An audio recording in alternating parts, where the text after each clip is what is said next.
आपल्या परिसरात उगवलेला प्रत्येक माणूस उंचीवर पोहोचावा यासाठी ज्यांनी अव्याहतपणे कार्य केलं ते मावळ भूषण कृष्णराव भेगडे यांच्या नामाभिधाना अधिष्ठित झालेली ही व्याख्यानमाला इंद्रायणी विद्या मंदिर संस्थेच्या वतीने आयोजित केलेल्या या व्याख्यानमालेच्या आजच्या सत्राचे अध्यक्ष सन्मान्य रंगाप्पा बारणे, या संस्थेचे अध्यक्ष सन्मान्य रामदासजी काकडे, उपाध्यक्ष शैलेशजी शहा, संजयजी साने, निरूपाताई कानिटकर, चंद्रकांतजी शेटे, प्राचार्य doctor Sanjay Arote, doctor Sahebrao Patil, doctor Sambhaji Malpe, उपस्थित सर्व प्राध्यापक आणि आपण विद्यार्थी मित्र, आचार विचारातून येतात, विचार संस्कारातून निर्माण होतात, संस्कार प्रबोधनातून येतात आणि प्रबोधन अशा व्याख्यानमालेतून घडतात. माझ्या महाविद्यालयामध्ये जर 50 वर्षापासून मातोश्री कुसुमावती देवी व्याख्यानमाला नसती तर कदाचित आज तुमच्या व्याख्यानमालेला वक्ता म्हणून मी उभा राहू शकलो नसतो. मी जो घडलो तो या व्याख्यानमालेच्या माध्यमातून घडलो. त्यामुळे कदाचित या व्याख्यानमाला चालवण्या पाठीमागे काकडे साहेबांची अशी अपेक्षा असावी की या कोवळ्या कळ्या माझी घडतील उद्याचे तानाजी, बाजी आणि श्री शिवाजी.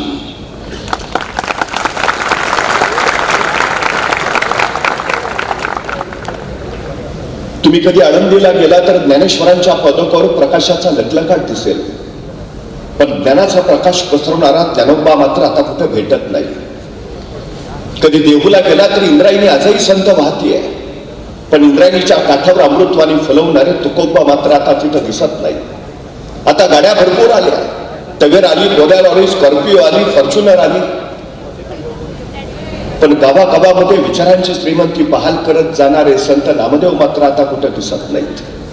अब्जोपती करोडपती खूप झाले आता, पण एक फुटकं गाडगं, अनेक झाडू, एवढी ज्यांची इस्टेट, पण जे गावागावांना स्वच्छतेची श्रीमंती बहाल करत राहिले असे संत गाडगे बाबा आता कुठल्या गावात दिसत नाहीत. ही आमची सगळ्यात मोठी अडचण आहे. आता अलीकडे पलीकडे देवी खूप झाल्या, पण समाजाला समाजाचं पुण्य बहाल करणाऱ्या पुण्यश्लोक अहिल्या देवी आता कुठं दिसत नाहीत. ही सगळ्यात मोठी अडचण आहे आमची. आता राजे अलीकडे पलीकडे खूप झाले, पण स्वतःच्या आयुष्याचं रणांगण करून रयतेच्या डोईवर सुखाचं छत्र ठेवणारे छत्रपती शिवाजी महाराज आम्हाला कुठं भेटत नाही. ही आमच्या अलीकडची सगळ्यात मोठी अडचण आहे. आता माझी पोरं ऐन तारुण्याच्या काटर अमेरिका, रशिया, चीन, जपानला पुष्कळ जातात आता, पण माझ्या भारतीय धर्म संस्कृतीची पताका अमेरिकेच्या शिकागोमध्ये फडकावणारे स्वामी विवेकानंद आता कुठं दिसत नाहीत. ही आमची सगळ्यात मोठी अडचण आहे. आता पोरं तरुणपणी खूप मरतात, पण इंद्रायणी भीमेच्या तीरावर मरणाला निधड्या छातीनं सामोरं जाणारे छत्रपती संभाजी महाराज आता कुठं भेटत नाहीत. ही आमची सगळ्यात मोठी अडचण आहे. घराघरामध्ये आया खूप झाल्या, पण शिवराय निर्माण करणाऱ्या जिजाऊ आता कुठं दिसत नाही. ही सगळ्यात मोठी अडचण आमची. आता माणसं कालही होती, माणसं आजही आहेत, पण कालच्या माणसांच्या गर्दीत माणसं होती, आताच्या माणसांच्या गर्दीत माणसं शोधावी लागतायत. ही आमची सगळ्यात मोठी अडचण आहे. खरं तर उद्याच्या नव्या पिढीला माणूस म्हणून घडवलं हे आमच्या सगळ्यात आणि सगळ्यात मोठं पहिलं कार्य आम्ही ठरवायला हवं. माणसं मनाने घडतात, ज्यांची मनं घडली ती माणसं जग घडवतात. हा आतापर्यंतचा सगळ्यात मोठा इतिहास आहे. पराभव पहिल्यांदा रणात होत नाही, पराभव पहिल्यांदा मनात होतो. जी माणसं मनानं पराभूत असतात रणात जिंकूच शकत नाही, आणि जी माणसं मनाने जिंकलेली असतात रणात पराभूतच होत नाही. रण कुठलंही असो ते जिंकायचं असेल तर मन जिंकणं महत्वाचं. वर्धमान आणि उभ्या आयुष्यात एकही लढाई केली नाही तरी आम्ही त्यांना महावीर म्हणतो. जो रण जिंकतो तो वीर आणि जो मन जिंकतो तो महावीर. आम्हाला मन जिंकणारे, मन घडवणारे महावीर उद्याच्या काळासाठी गरजेचे आहे.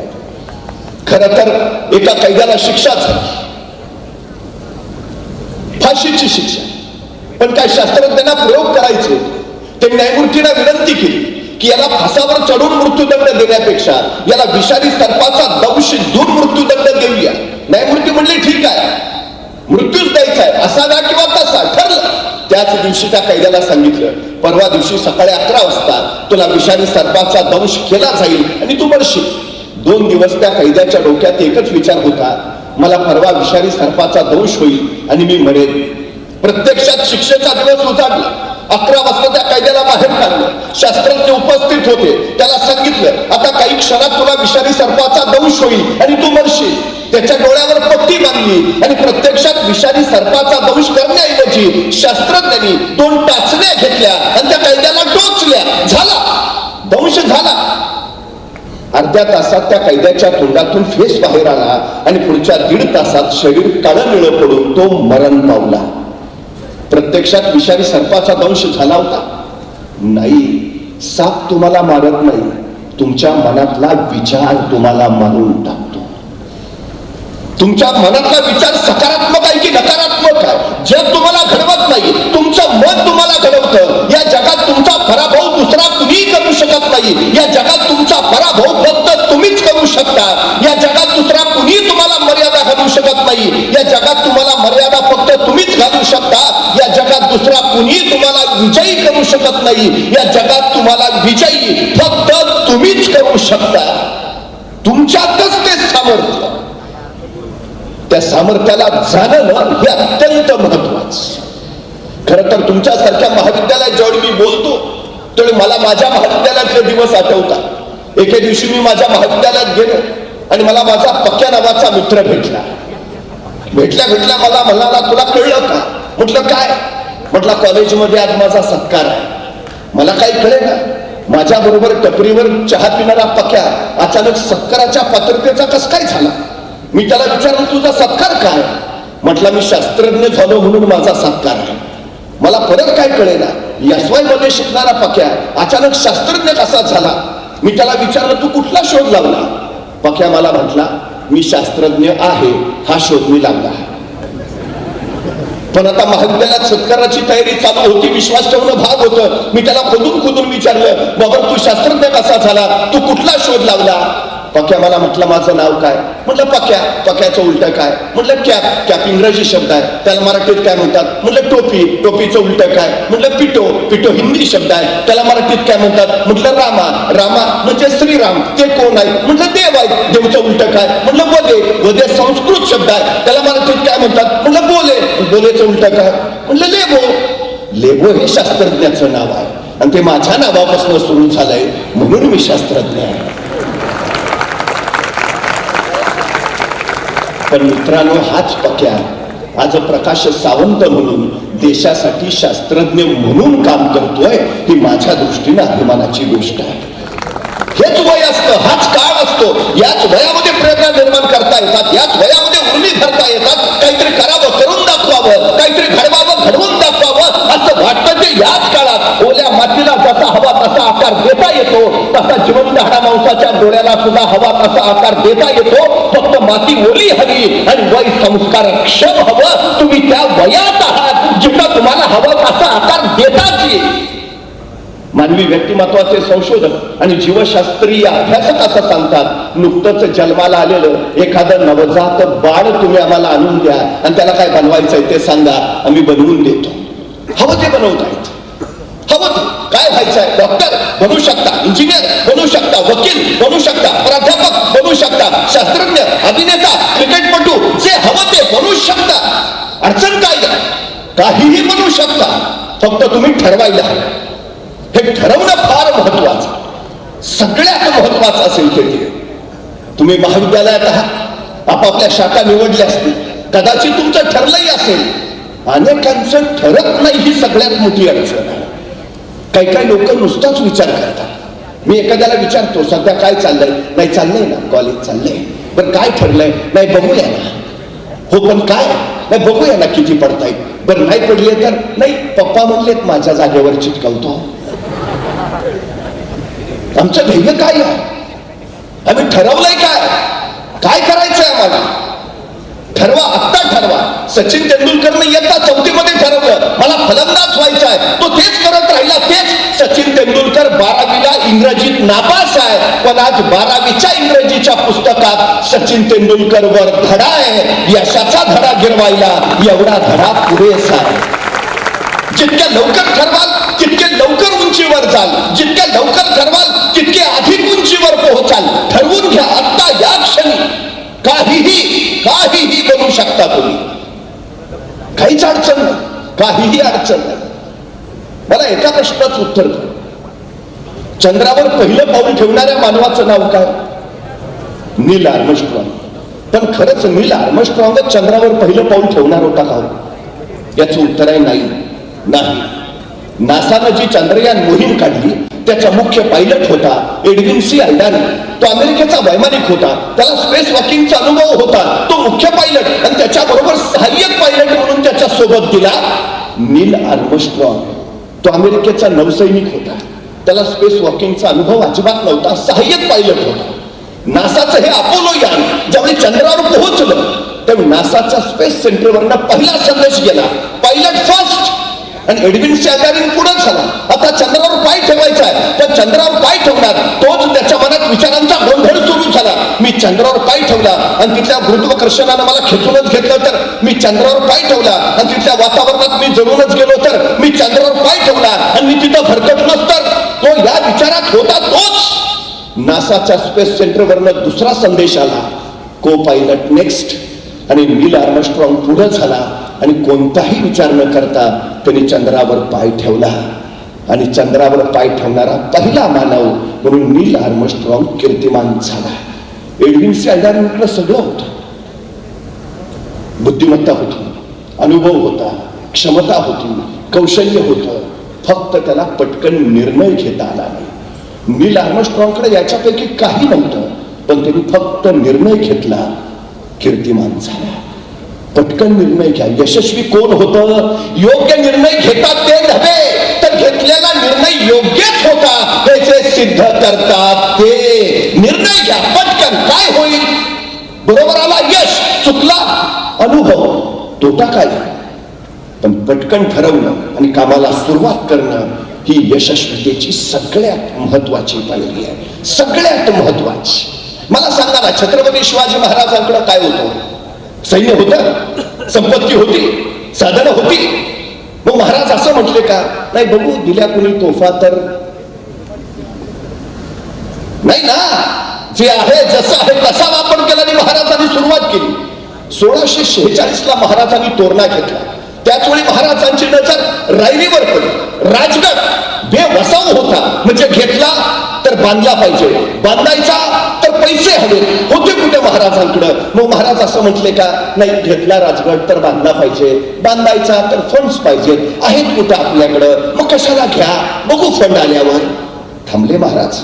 नाही, महाराज म्हणले घेऊन तर टाकू, पुढचं पुढं. महाराजांनी राजगड घेतला आणि त्याच वेळी तोरण्यावर बांधकाम चालू असताना महाराजांना सोन्याच्या मोहरांनी भरलेले 7 हंडे सापडले आणि त्या संपत्तीतनं महाराजांनी राजगड बांधून पूर्ण केला. महाराज सांगताय तुम्ही सुरुवात करा, जगदंबा आशीर्वाद घेऊन तुमच्या पाठीशी उभा असते. सुरुवात करा. जो पाऊल उचलतो तोच तर पोचतो, जो पाऊल उचलणारच नाही तो पोचेल कसा? सायंकाळी मावळे त्यावेळी मी रस्त्याने चाललो होतो. एका डोंगराच्या पायथ्याला एक सद्ग्रस्त उभा होता. मी त्याला विचारलं का थांबलाय? तो म्हटला नाही, डोंगरावर जायचं आहे. म्हटलं जा ना. मग नाही, अंधार आहे ना.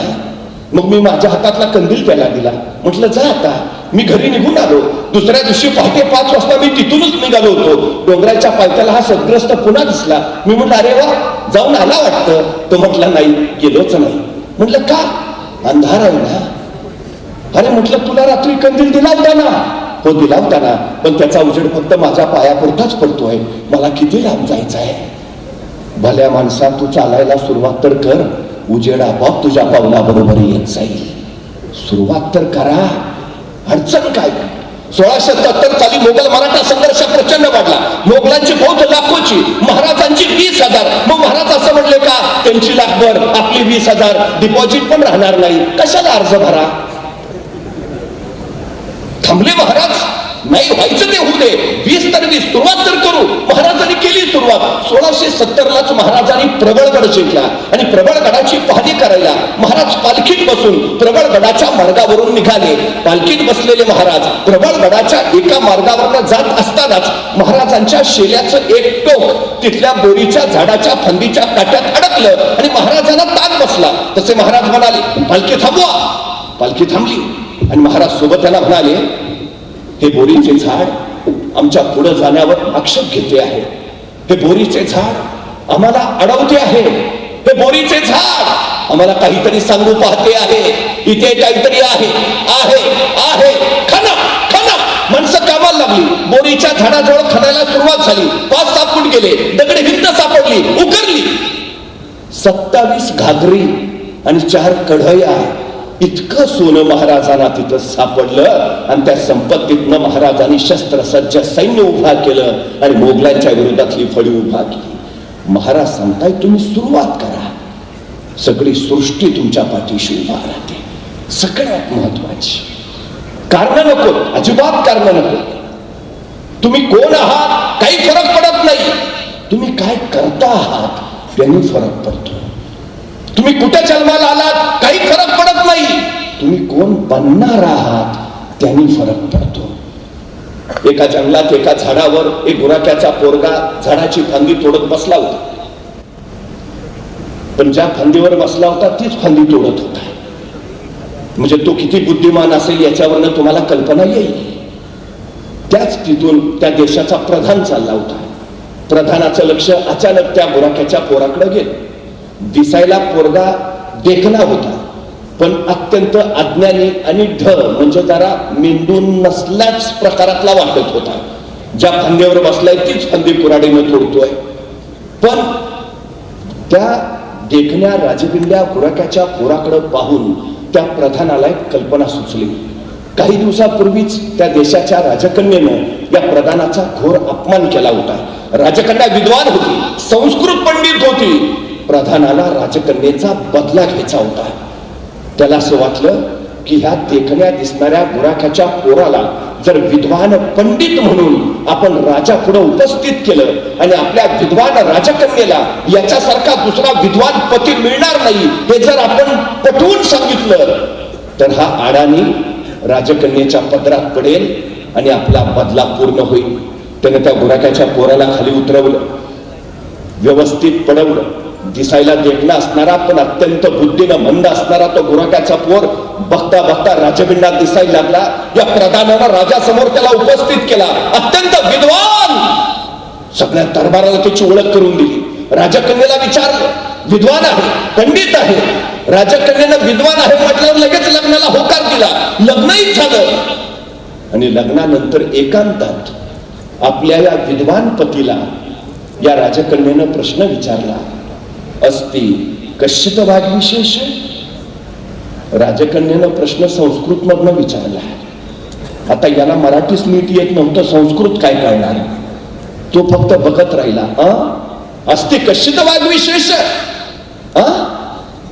राजकन्या विचारत होती, तुम्हाला वाङ्मयाबद्दल काही विशेष ज्ञान आहे का. आता याला कसलंच ज्ञान नव्हतं. वाङ्मयाचं काय ज्ञान असणार. बघता बघता त्या गुराख्याच्या पोराचं भांडण फुटलं. त्या राजकन्याला कळालं हा ढोय मतिमंद आहे, अडाणी आहे. राजकन्या संतापली, प्रचंड संतापली. तिथंच त्या गुराख्याच्या पोराला अथवा तत्वा बोलू लागली. तो आपला पती झालाय याचाही भान तिनं राहिला नाही. तिनं प्रचंड अपमान केला आणि त्या अपमानानं संतापलेला तो गुराख्याचा पोर तड दिशू उभा राहिला आणि राजकन्याला म्हणाला, बस निघालो, या क्षणी निघालो, परत येईन ना. विद्वान म्हणून परत येईल, पंडित म्हणूनच परत येईल. आणि त्याच क्षणी त्या गुराख्याच्या पूर्ण राजवाडा सोडला. तो जंगलात गेला, ज्ञानसाधना करत राहिला. अखंड ज्ञानसाधना, अखंड. जंगलातल्या कालीमातेच्या मंदिरात त्यांनी ज्ञानसाधना केली. म्हणून कालिदास झालेला तो गुराख्याचा पोर महाकवी कवी कुलभूषण कालिदास झाला. गुराख्याचा पोर तर महाकवी कवी कुलभूषण होत असेल, आपल्याला अडचण काय. फक्त निश्चय हवा. जे व्हायचं आहे त्याचा ठोस निश्चय हवा. निश्चय दृढ निश्चय झाला की झपाटलेपण येतं, झपाटलेपण आलं की समर्पण अंगी निर्माण होतं, आणि समर्पण निर्माण झालं मग अशक्य तेही शक्य होऊन जात. अडचण काय? निश्चयात प्रचंड मोठं बळ असतं, प्रचंड. हा तुमचा निश्चयच परतीचे दोर कापून टाकतो, तुम्हाला पुढं पुढं पुढं जाण्यासाठी प्रेरित करतो. निश्चय निश्चय अत्यंत महत्वाचा. तो आढळ ध्रुवासारखा तुम्हाला आढळ पद मिळवून देतो. तुम्ही कोण आहात फरक पडत नाही, अजिबात नाही. पण हल्ली आमची अडचण अशी झाली, नव्या पिढीला जर आम्ही काही सांगितलं तर ते करतो म्हणण्यापेक्षा न करण्याची कारणं अधिक देतात. आमची सगळ्यात मोठी अडचण आहे. एखाद्याला विचारावं का झालं असं, आमची परिस्थिती नव्हती हो, तू गप. मला भयान राग येतो असल्या माणसांचा. आमची परिस्थिती नव्हती हो. परिस्थिती माणसाला घडवती नाही आणि परिस्थिती माणसाला बिघडवती नाही. माणूसच परिस्थिती घडवतो आणि माणूसच परिस्थिती बिघडवतो. ही सगळ्यात मोठी वस्तुस्थिती आहे. उगाच कुणीतरी येतो आम्ही गरीब आहे ना, अरे चांगला आहे ना, श्रीमंत व्हायला तुला मिळालेली ही सर्वोत्तम संधी आहे. नाही मला जरा बुद्धी कमीच आहे. उत्तम विद्वान व्हायला तुला मिळालेली ही सर्वोत्तम संधी आहे. कारण कसली सांगता, स्वतःच्या कमतरताना बलस्थान बनवा आणि बलस्थानाच्या बळावर स्वतःच्या कर्तृत्वाचा ध्वज फडकवा. यश यश इथं. कारण कसं, रस्त्यावरच्या विजेच्या खांबाखाली बसून भीमराव आंबेडकर शिकले आणि अमेरिकेच्या कोलंबिया विद्यापीठात पोहोचले. त्या अमेरिकेच्या कोलंबिया विद्यापीठाच्या प्रवेशद्वारावर लिहिलंय, शतकातील सर्वोत्तम विद्यार्थी डॉक्टर बाबासाहेब आंबेडकर. कोण म्हटलं तुम्हाला परिस्थिती आली? आंबेडकरांच्या वडिलांकडे पुस्तक घेऊन द्यायला पैसे नसायचे, पण डॉक्टरांची बुद्धिमत्ता, 10 वर्षापूर्वी त्यांनी एखादं पुस्तक वाचलेलं असेल आणि 10 वर्षानंतर जर त्यांना कोणी विचारलं की 10 वर्षापूर्वी तुम्ही हे पुस्तक वाचलेलं, त्यातल्या 300 नंबर पानावरच्या दुसऱ्या पॅरेग्राफचा संदर्भ काय आहे, डॉक्टर बाबासाहेब आंबेडकर अचूक सांगायचे. लोक म्हणायचे काय विद्वत्ता, काय बुद्धिमत्ता, काय स्मरणशक्ती आहे. डॉक्टर बाबासाहेब आंबेडकर सांगायचे माझ्या परिस्थितीनं मला दिलेली ही देणगी आहे. माझ्या वडिलांकडे मला पुस्तक घेऊन देण्या इतपत पैसे नसायचे. वडील काही ना काही खटपटी करून मला पुस्तक आणून द्यायचे. पुस्तक माझ्या हातात पडायचं आणि मी समजून जायचो, आज पुस्तक आपल्याला मिळालंय ना, परत हे पुस्तक कधी मिळेल माहिती नाही. मग आज वाचतानाच असं वाचूया की आयुष्यात या पुस्तकाची पुन्हा गरजच पडता कामा नये. माझ्या परिस्थितीनं मला ही बुद्धिमत्ता दिली. लाल बहादूर शास्त्री गंगेच्या या काठावर राहायचं, शाळा दुसऱ्या काठावर, परिस्थिती गरिबीची. त्या दिवशी गंगेच्या काठावरून उभा राहिली, शाळेत जायचा नेहमीचा नावाडी होता, पण लाल बहादूर शास्त्री नौकेत बसेला. नावड्यानं हाक मारली, लाल बहादूर येतोयस ना? लाल बहादूर म्हटले नाही, तुम्ही जा. का रे? तुम्हाला द्यायला पैसे नाहीयेत माझ्याकडं. अरे मग उद्या दे. पण उद्या तरी कुठून येतील? अरे मग आल्यावर दे. नको, आई म्हणते आपलं ओझं दुसऱ्याच्या डोक्यावर नको, तुम्ही जा, मी येईन. नाव निघून जायची. लाल बहादूर शास्त्री अंगावरचे कपडे काढायचे, त्या कपड्यामध्ये स्वतःची वह्या पुस्तकं गुंडाळायचे, त्याचं मुंडाचं करून डोक्याला बांधायचे आणि सरळ गंगेत उडी घ्यायचे. झपाझप पोहत पलीकडच्या काठावर पोचायचे, कपडे परिधान करायचे, वह्या पुस्तक घेऊन वर्गात जाऊन बसायचे. परिस्थितीशी लढणारे ते लाल बहादूर शास्त्री या देशाचे पंतप्रधान झाले. कोण म्हणतं परिस्थिती तुम्हाला अडवते? रामेश्वरमला पेपर वाटायचं काम करणारे एपीजे अब्दुल कलाम या देशाचे राष्ट्रपती झाले. कोण म्हणतं परिस्थिती तुम्हाला रोखून धरते? निश्चय असेल परिस्थिती आडवी येतच नाही, अजिबात येत नाही. फिलिपाईन्स देशात रिहा बुलोज नावाची 11 वर्षाची मुलगी शाळेच्या धावण्याच्या स्पर्धेत ती पहिली आहे. आनंदानं घरी आल्यावर वडिलांना म्हणाली, बाबा शाळेच्या धावण्याच्या स्पर्धेत माझा पहिला नंबर आला. वडिलांना प्रचंड आनंद झाला. रिहाला कुशीत घेतलं, डोक्यावर हात फिरवला, खूप छान बेटा, अभिनंदन. तशी रिहा वडिलांच्या कुशीतनं बाजूला होत म्हणाली, बाबा आणखी एक आनंदाची बातमी सांगू? वडील म्हटले, सांग ना बेटा. मी या स्पर्धेत पहिली आले ना. बाबा माझी आता राष्ट्रीय स्पर्धेसाठी निवड झाली आहे. वडिलांना आणखी आनंद झाला. खूप छान, अभिनंदन अभिनंदन बेटा, खूप छान. तशी रिहा वडिलांना हळूच म्हणाली, पण बाबा आता मी राष्ट्रीय स्पर्धेत धावणार ना, मग मला धावण्याचे बूट लागतील. बाबा घ्या ना स्पोर्टचे शूज, घ्या ना बाबा. स्पर्धेत वडिलांनी कुशीत घेतलं, डोक्यावर हात फिरवला, घेऊया दे. या महिन्याचा पगार झाला ना की तुला धावण्याचे बूट जरूर घेऊया. तिची मुलगी आनंदाने उड्या मारत सरावाला निघून गेली. दिवस गेले. आता राष्ट्रीय स्पर्धा 4 दिवसावर आली आणि त्या दिवशी ही रिहा आपल्या वडिलांकडे आली. बाबा स्पर्धा 4 दिवसावर आली, तुम्ही स्पोर्टचे शूज घेतो म्हटलेला, घ्या ना बाबा लवकर. मला 2 दिवस तरी घालून सराव करायला नको का? कधी घेणार बाबा? बाबा घ्या ना लवकर, कधी? पोरीचे बोल ऐकले आणि वडिलांच्या डोळ्यातनं खळदृश्य अश्रू निसटलं. पोरीला कुशीत घेतलं, डोक्यावर हात फिरवला आणि भरल्या डोळ्याने वडील म्हटले, बेटा घ्यायचे होते ग बूट, तुला घ्यायचे होते, पण या महिन्याचा पगारच नाही आला, पैसे नाही आले बेटा, मी नाही घेऊ शकत, मी नाही घेऊ शकत, मला माफ कर, मला माफ कर बेटा. आपल्या वडिलांच्या डोळ्यातले अश्रू त्या पोरीने बघितले आणि स्वतःच्या अश्रू लपवून ती सरकम तिथून निघून गेली.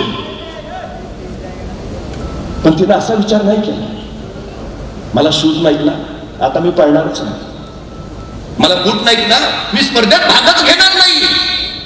ती पुन्हा सरावाला लागली. सराव करून ती स्पर्धेत उतरली. आता काही क्षणात धावण्याची स्पर्धा सुरू होईल. स्पोर्टचे कपडे घातलेले, स्पोर्टचे शूज घातलेले सगळे स्पर्धक आणि त्यांच्या रांगेत उभा होती ही अरमानी पायाची रिहा बुलोन्स.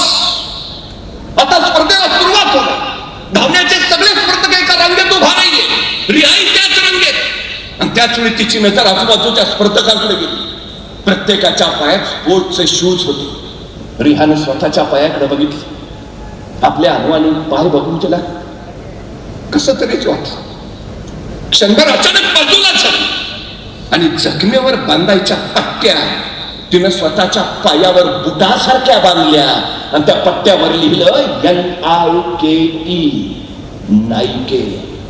जणू नाईकेचे शूज तिनं घातले आणि जखमेच्या पट्ट्याचे बूट करून ती पळायला उभा राहिली. स्पर्धा सुरू झाली आणि रिहा पळत राहिली. बेभान पाय ठेचकाळत होते, रक्ताळत होते, वेदना होत होत्या, पण रिहाला फक्त ध्येय दिसत होतं, जिंकायचा, फक्त जिंकायचा. 400 मीटर, 800 मीटर, 1500 मीटर या तिन्ही स्पर्धेमध्ये रिहा पहिली आली. तिला 3 सुवर्ण पदक मिळाली.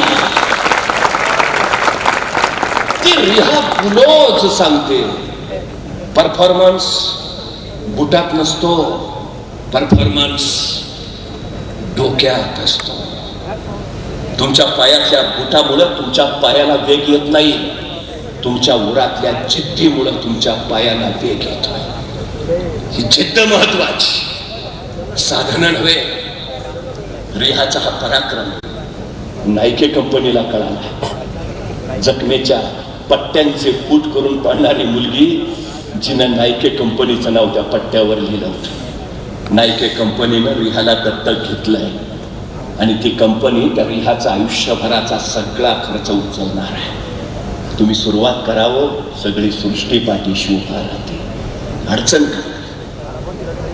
आणि सगळं आहे ना तुमच्या, काय नाहीये काय?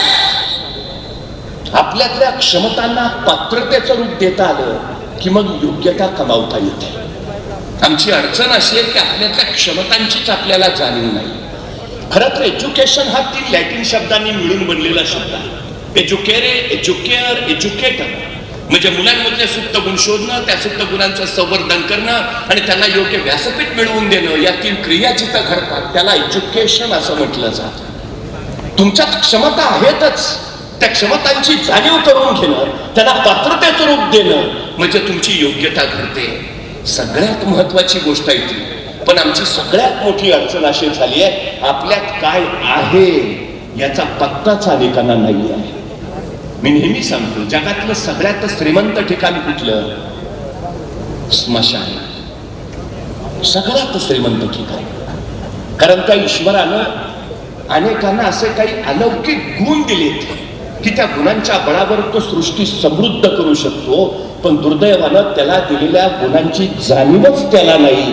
ती शेवटी चौघांच्या खांद्यावर गेलं तरी त्याला होत नाही. त्यामुळं असंख्यांच्या राखेबरोबर असंख्यांचे जग बदलणारे ते अलौकिक गुण तसेच त्या स्मशानात पडू नयेत. म्हणून मी त्या स्मशानाला जगातलं सगळ्यात श्रीमंत ठिकाण मानतो. आपल्यात जे आहे त्याचा वापर करता यायला हवा, करायलाच हवा. ओळखा काय आहे. शिक्षण तुम्हाला ती संधी देतं, तुम्ही काय करू शकता, काय आहे तुमचे. मी परवा एका मुलाला सहज प्रश्न विचारला, काय रे 100 मीटर पळशील का? तो 5 मिनिटं माझ्याकडेच बघत बसला. अरे म्हटलं 100 मीटर पळशील का? मग त्याने हळूच मला विचारलं, 100 मीटर म्हणजे किती? मला लक्षात आलं काय झालं. मग मी त्याला म्हटलं काय खेळ वगैरे खेळतोस का? नाही. म्हटलं सगळे खेळ खेळतो, क्रिकेट खेळतो, फुटबॉल खेळतो, व्हॉलीबॉल खेळतो, बॅडमिंटन खेळतो. म्हटलं एवढे सगळे खेळ खेळतो, दिवसभर मैदानावरच असतोस का काय? तो म्हटला मैदानावर नाही, मोबाईलवर खेळतो. म्हटलं मग बरोबर आहे, तुला 100 मीटर काढणारच नाही. मग त्याला सांगितलं इथून तिथपर्यंतचे अंतर आहे, त्याला 100 मीटर म्हणायचं, पळशील का? म्हटला करतो प्रयत्न. आता तुला काय 5 किलोमीटर पळायला सांगितलंय काय? 100 मीटर नाही, करतो ना प्रयत्न. बरं म्हटलं मला सांग, हे 100 मीटर अंतर पार करायला तुला किती वेळ लागेल? तो 5 मिनिटं अंतरच बघत बसला. अरे म्हटलं सांग ना. मग हळूच म्हटला 5 मिनिटं तरी लागतील. 100 मीटरला? अरे ऑलिम्पिक मध्ये हुसेन बोल्टचं रेकॉर्ड 9.58 सेकंदाचा आहे. तो 10 सेकंदात 100 मीटर पळतो. तू 15 सेकंद म्हण, 20 सेकंद म्हण, 25 सेकंद म्हण, का 5 मिनिटं? माझं मला माहिती आहे ना. अरे तुला किती वेळ लागेल? सांगितलं ना 5 मिनिटं लागतील. मला सुचायचंच बंद झालं. पण तेवढ्यात त्याचा मित्र धावत आला, ए पळ, कुत्रा पिसाळलाय. एवढ्या भयान वेगात पळत सुटला, 7 सेकंदात 100 मीटर. मी म्हटलं तुला का हुसेन बोल्टचं रेकॉर्ड मोडलंस? त्याला 10 सेकंद लागतात, तू 7 सेकंदात पळलास. म्हटलं मग कुत्रा मागं लागला होता. म्हणजे 7 सेकंदात 100 मीटर पळायची क्षमता तुमच्यात आहे. बाहेर कधी आली? संकट आलं तेव्हा. मग संकट चांगली आहेत का वाईट आहेत? चांगली आहे. संकटांचं स्वागत करायला हवं. संकट तुम्हाला अडवायला येत नाही, संकट तुमची उंची वाढवायला येतात. अडथळे तुम्हाला रोखायला येत नाही, अडथळे तुमच्यातल्या क्षमता बाहेर काढतात. अडचणी तुम्हाला थांबवायला येत नाही, अडचणी तुमच्यातली कौशल्य बाहेर काढतात. संकट, अडचणी, अडथळे यायलाच हव्यात, कारण त्याच तुम्हाला घडवतात. ही सगळ्यात मोठी वस्तुस्थिती आहे. अनुकूल परिस्थिती तुमच्यातले गुण कधीच बाहेर काढत नाही. प्रतिकूल परिस्थिती तुमच्यातले गुण बाहेर काढते. महालात राहणाऱ्या व्यक्तींची पोरं गुणवत्ता यादीत आलेली तुम्हाला कधीच दिसणार नाही. त्यांच्या महालामध्ये धुनी भांडी करणाऱ्या मोलकर्णींची पोरं तुम्हाला गुणवत्ता यादीत आलेली दिसतील. परिस्थिती किती प्रतिकूल तितकं यश अधिक, हे यशाचं सगळ्यात मोठं सूत्र आहे. सगळ्यात परिस्थितीचा विचार करू नका, काय करायचंय, काय व्हायचंय त्याचा विचार करा. एकदा शाळेमध्ये शिक्षक वह्या तपासत होते. एका मुलाची वही अपूर्ण दिसली. त्या मुलाला त्यांनी ताडकन उभा केला. हात पुढे कर. आता वेताची छडी ताड ताड ताड त्या हातावर पडणार. गुरुजींनी छडी उगारलीच होती, पण तेवढ्यात त्या पोराच्या हाताच्या रेषावर त्या गुरुजींचं लक्ष गेलं आणि गुरुजींनी छडीच मागे घेतली. म्हणले तुला मारून तरी काय उपयोग, तुझ्या हातावर विद्येची रेषाच नाही. त्या मुलाला प्रचंड वाईट वाटलं. त्यांनी गुरुजींना परत विचारलं, गुरुजी हातावर विद्येची रेष कुठं असते? गुरुजींनी सांगितलं इथं इथं तुझ्या हातावर आहे कुठं, तुला मारून तरी काय उपयोग. काय म्हटलं कुणास नाही, ते पोरगं सर वर्गाच्या बाहेर गेलं. 5 मिनिटांनी ते वर्गात परत आलं. त्यावेळी त्याचा हात रक्ताळलेला होता. गुरुजींनी विचारलं काय झालं, आणि पोरगा गुरुजींना म्हणाला नशिबानं जी विद्येची रेष माझ्या हातावर काढली नाही ती मी बाहेर जाऊन चाकून काढून आलोय. आता तर मला विद्या घेण्यापासून कुणी रोखू शकणार नाही. नसलेली विद्येची रेष स्वतःच्या चेतीच्या बळावर निर्माण करणारा तो पोर पुढे जाऊन व्याकरणाचार्य पाणिनी म्हणून प्रसिद्धीस आला. सगळ्या गोष्टी तुमच्यात आहेत, सगळ्या क्षमता तुमच्यात आहेत, फक्त वापर करायला हवा, वापर करायला हवा, सगळ्यात महत्वाचं. खरं तर यश आणि तुम्ही यांच्यामध्ये फक्त भीती उभा असते. ही भीतीची भिंत ढासळली की मग यश स्वागताला उभा राहते. माणसं धाडस करत नाहीत, माणसं कृती करत नाहीत. कारण का? भीती. कशाची? चुकू याची भीती, अपयशी होऊ याची. अरे व्हायलाच हवं. अपयशच तुम्हाला यशाकडे घेऊन जात, पण अपयश येईल म्हणून पाऊल उचलायचं नाही, हा सगळ्यात मोठा कचबिलपणा आहे. ही माणसं आयुष्यात काहीही करू शकत नाही, हे पहिलं लक्षात ठेवा. आणि दुसरी महत्वाची गोष्ट, नव्या पिढीला असे कचदिल बनवणारे आम्हीच नव्हे का? सगळ्यात मोठी अडचण आहे आमची. बघा ना, मुलगा आईला विचारतो, आई सायकल शिकू का? नको, पडशील. पोहायला जाऊ का? नको, बुडशील. मग खेळायला जाऊ का? नको, धडपडशील. मग करू का? टीव्ही. बघा ना, घरात आई स्वयंपाक करत असते, मूल रांगत असतं आणि अचानक मूल आईची नजर चुकून अंधाराच्या दिशेनं झेपावतं. आईचं लक्ष जातं, तर आई तिथूनच ओरडते, नको जाऊ, अंधारात भाऊ असतो, नाही जायचं. ते पोर तिथूनच आईकडे बघतो. आई म्हणते, नाही ह, अंधारात भाऊ असतो. पोर थबकतो. आई परत स्वयंपाकाला सुरुवात करते. आईचं लक्ष नाही बघून ते पोर परत अंधाराकडे झेपावतं. जन्मजात कुतूहल त्याच्यात आहेच. उजेडात काय आहे त्याला कळतंय, अंधारात काय आहे त्याला बघायचं आहे, ते झेपावतं. आईचं लक्ष जातं. आई संतापते, सांगितलं नाही जायचं, अंधारात भाऊ असतो, नाही जायचं. ते परत थबकतं. आई परत स्वयंपाकाला लागते. आईची नजर चुकून ते परत अंधाराकडे झेपावतं. धाडस जन्मजात असतंच, प्रत्येकात असतं. पोर जायला लागलं हे कळल्यावर आई मात्र मग संतापते, उठते, त्या पोरला उचलते आणि सरळ लांब नेऊन ठेवते. सांगते, सांगितलं नाही जायचं, अंधारात भाऊ असतो, नाही जायचं. त्या मुलाच्या अर्धजागृत मनावर कायमचा संस्कार होतो, अंधारात भाऊ असतो. पत्त्या पुढं 2 पोरांचा बाप झाला तरी अंधारात जात नाही. दोष त्याचा आहे का? बरं, एवढ्या संख्येनं तुम्ही इथं बसलाय, कधी कुणी भाऊ बघितलाय का? मग नसलेला भाऊ का आम्ही आमच्या पोरांच्या डोक्यात घालतो? म्हणजे जो कधी कॉलेजला गेला नाही त्यांनी सांगायचं फिजिक्स अवघड असतं.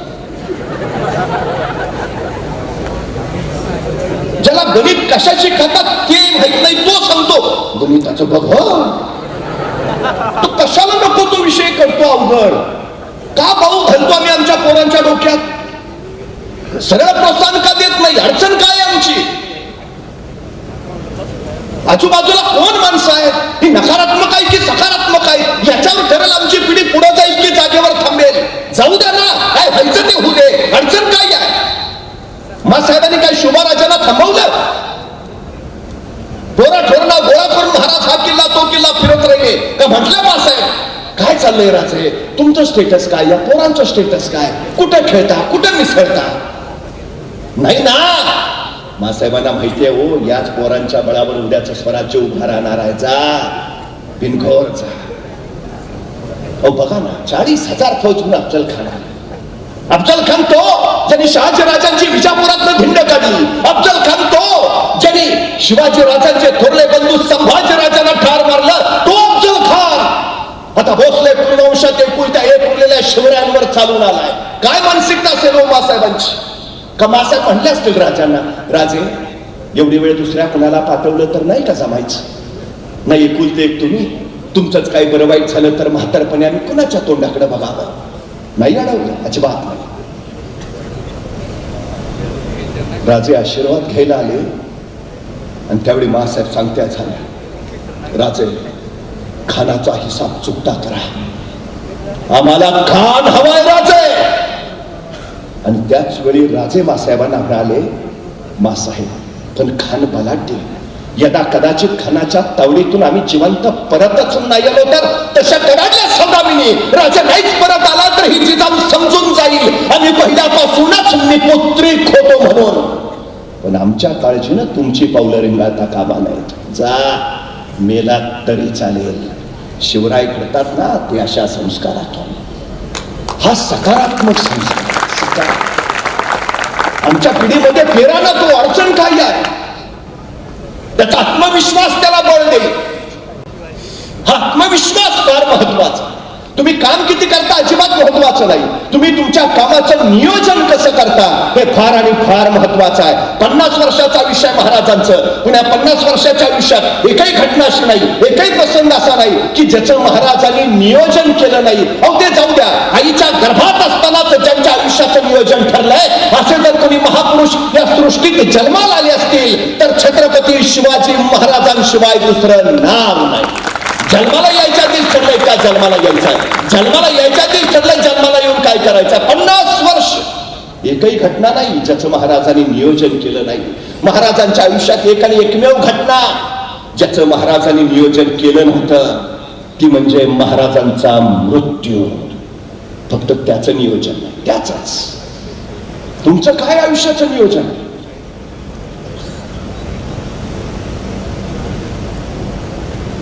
10 नोव्हेंबर 1659 महाराजांनी प्रतापगडावर अफजल खानाचा कोतळा बाहेर काढला. कोतळा बाहेर काढायला महाराजांना फक्त 2 मिनिटं लागली, फक्त 2 मिनिटं. पण या 2 मिनिटाच्या यशस्वीतेसाठी महाराजांनी तब्बल 1 वर्ष नियोजन केलं होतं, तब्बल 1 वर्ष. 10 नोव्हेंबरला दुपारी 2:30 वाजता महाराजांनी खानाचा कोतळा बाहेर काढला. मराठी सैन्य खानाच्या असताना तुटून पडला, लढतोड चालू झाली. खानाचं सैन्य पाठीला पाहिलं पळत सुटलं आणि खानाची शस्त्र, तोफा, हत्ती, घोडे, उंट सगळं महाराजांना मिळालं. महाराजांचा आत्मविश्वास काय, खान मारणारच ते ठरवून महाराजांनी पुढचं नियोजन केलंय. खान 4000 घोडी घेऊन आला.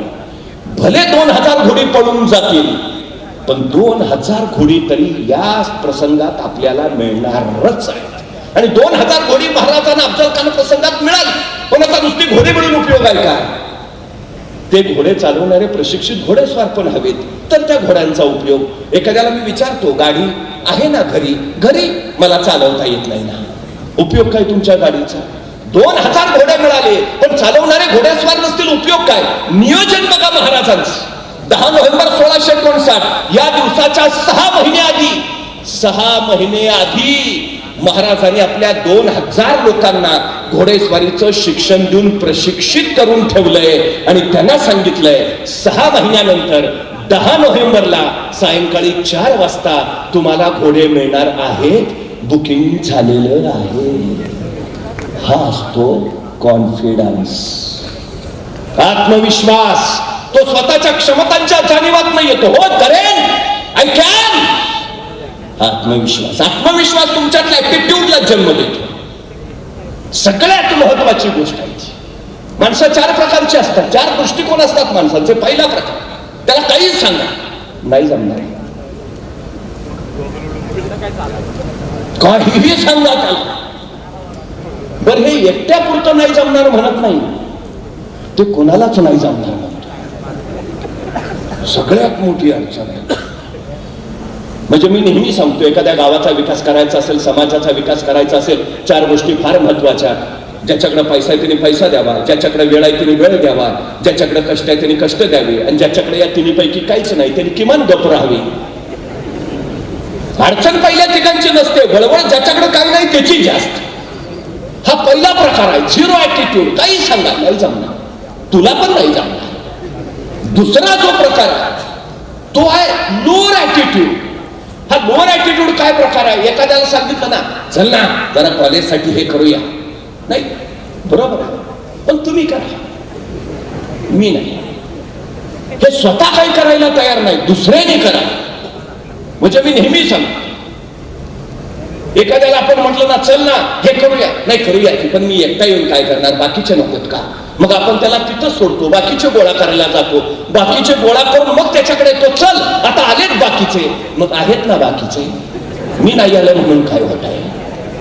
हे लोअर ऍटिट्यूड, मी नाही तुम्ही करा. तिसरा जो प्रकार आहे तो प्रकार आहे ऍव्हरेज ऍटिट्यूड. हे नाही म्हणत नाही करू ना, प्रयत्न करायला काय हरकत आहे, पण खात्री नाही. आत्मविश्वासाचा अभाव, हे नुसतं नाही करू ना, प्रयत्न करू ना, झालं तर झालं, काही उपयोग नाही यांचा. आणि चौथा जो प्रकार आहे तो आहे चॅम्पियन्स ऍटिट्यूड. ज्याच्या शब्दकोशात आय कांट हा शब्दच नाही, अशक्य हा शब्दच नाही, आय कॅन. उद्याची पिढी जर आम्ही सकारात्मक या भावनेची केली, चॅम्पियन्स ॲटिट्यूड, तर आम्हाला महासत्ता होण्यापासून कुणी रोखू शकत नाही अजिबात. आय कॅन, मी करेन, हा चॅम्पियन्स ॲटिट्यूड. तुमच्यात काय आहे काय नाही काही फरक पडत नाही. मला एका प्रश्नाचं उत्तर द्या. जंगलातला सगळ्यात उंच प्राणी कोण? जिराफ. जंगलातला सगळ्यात वेगवान प्राणी कोण? चित्ता. जंगलातला सगळ्यात बलाढ्य प्राणी कोण? हत्ती. जंगलातला सगळ्यात हुशार प्राणी कोण? कोल्हा. आणि जंगलचा राजा कोण? का? सिंहराजा का?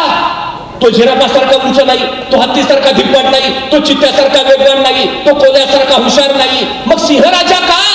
सिंहाला कुणीतरी विचारतं तू राजा का? सिंह म्हणतो मला वाटतं म्हणून. हे मला वाटणं जे आहे ना, तो चॅम्पियन्स ॲटिट्यूड. तुमच्यात काय आहे काही नाही फरक पडत नाही. I can, champions attitude. मी राजा आहे, राजा, संपला विषय. आमच्या पिढीला सगळ्यात जास्त गरज आहे ना त्या चॅम्पियन्स ॲटिट्यूडची.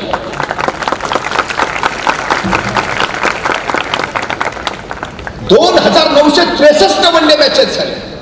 वनडे क्रिकेटचा जन्म. एकाही क्रिकेटपटूला 200 रन करता आला नाही, द्विशतक एकचही नाही. 2963 वनडे झाल्या, एकही क्रिकेटपटू 200 धावा करू शकला नाही. अशक्य आहे. 50 ओव्हरमध्ये 11 खेळाडू असताना एकाच खेळाडूच्या 200 रन, इम्पॉसिबल, शक्यच नाही. पण वयाच्या 16व्या वर्षी क्रिकेटमध्ये पदार्पण केलेला सचिन तेंडुलकर फेब्रुवारी 2010 मध्ये मैदानावर उतरला आणि 2963 वनडेचे कुणाला जमलं नव्हतं ते तेंडुलकरनी करून दाखवलं. I can. वनडेतलं पहिलं द्विशतक सचिन तेंडुलकरनी साजरा केला. अडचण काय, इम्पॉसिबल काय, होऊ शकतं. दुसऱ्या दिवशी सचिन तेंडुलकरकडे सगळे पत्रकार गेले. केवढा विक्रम केला तुम्ही. मग आज सकाळी उठल्या उठल्या तुम्ही पहिले सगळे पेपर उघडले असतील. प्रत्येक वृत्तपत्राच्या पहिल्या पानावर तुमची बातमी, मास्टर ब्लास्ट तेंडुलकरचं द्विशतक. मग उठल्या उठल्या सकाळी पेपर वाचले का? सकाळी उठल्या उठल्या तुम्ही पहिला मोबाईल हातात घेतला असेल, मोबाईलवर तुमच्या अभिनंदनाचं मेसेज, कॉंग्रॅच्युलेशन, अभिनंदन. काय केलं? सकाळी उठल्यावर पहिला मोबाईल बघितला. सचिन तेंडुलकर उत्तर काय दिलं माहितीये? सचिन तेंडुलकर म्हणाले गेली 25 वर्ष झाली मी रोज सकाळी 6 वाजता मैदानावर नेटमध्ये सराव करत असतो. 25 वर्ष रोज. मी रविवारची सुट्टी घेतली नाही, मी दसरा दिवाळीला घरी थांबलो नाही. 25 वर्ष रोज सकाळी 6 वाजता मी मैदानावर नेटमध्ये असतो. मी सकाळी उठल्या उठल्या वृत्तपत्र हातात घेतले असते, मी क्रिकेटचा देव झालो नसतो. मी सकाळी उठल्या उठल्या मोबाईल हातात घेतला असता, मला भारतरत्न मिळालाच नसता. कधी होता येतं सचिन तेंडुलकर? तो मोबाईल नाही घेत हातात उठल्यावर, आणि आम्ही उठला की पहिला मोबाईल. अरे कशासाठी? नाही, रात्री काय काय महाराष्ट्रात घडलं कळलं पाहिजे. अरे तू कोण आहे, सीएम आहे का डीसीएम आहे? पण तुला कसली मेसेज, गुड मॉर्निंग आणि 2 गुलाब. त्याच्यासाठी आयुष्यातला सगळ्यात मौल्यवान काळ मी वाया घालवला त्याच्यासाठी. पण मला एका प्रश्नाचं उत्तर द्या. तुम्ही टीव्हीवर कधी ऑडी गाडीची जाहिरात बघितली? मर्सिडीजची जाहिरात कधी टीव्हीवर दिसली? रोल्स रॉयस गाडीची जाहिरात कधी टीव्हीवर बघितली आहे का? नाही ना, दाखवतच नाही ते. कारण त्यांच्या कंपन्यांना माहिती आहे टीव्ही बघत फालतू वेळ खर्च करणाराची पात्रता मर्सिडीज घ्यायची असू शकत नाही. हे आपला ग्राहकच नाही, ते दाखवतच नाही तिथे जाहिराती. ह्यातलं कोण घेऊ शकत नाही, आपली पात्रताच नाही त्याची. बरं, मोबाईलवर कधी जाहिरात बघितली का तुम्ही ऑडी मर्सिडीज? नाही. मग मोबाईलवर जाहिराती कुठल्या? Rummy circle, 3000 कमावो. कोण आहे आपण? करायचं काय आपल्याला? अरे त्या 3000च्या जाहिरातीवर तरी समजावं हे आपल्या पात्रतेचं नाही. हे नको वेळ घालवायला याच्यात. ते 3000 रुपये कमावणाऱ्यांसाठी आहे. कशाला आयुष्याचं मौल्यवान वेळ वाया घालवता?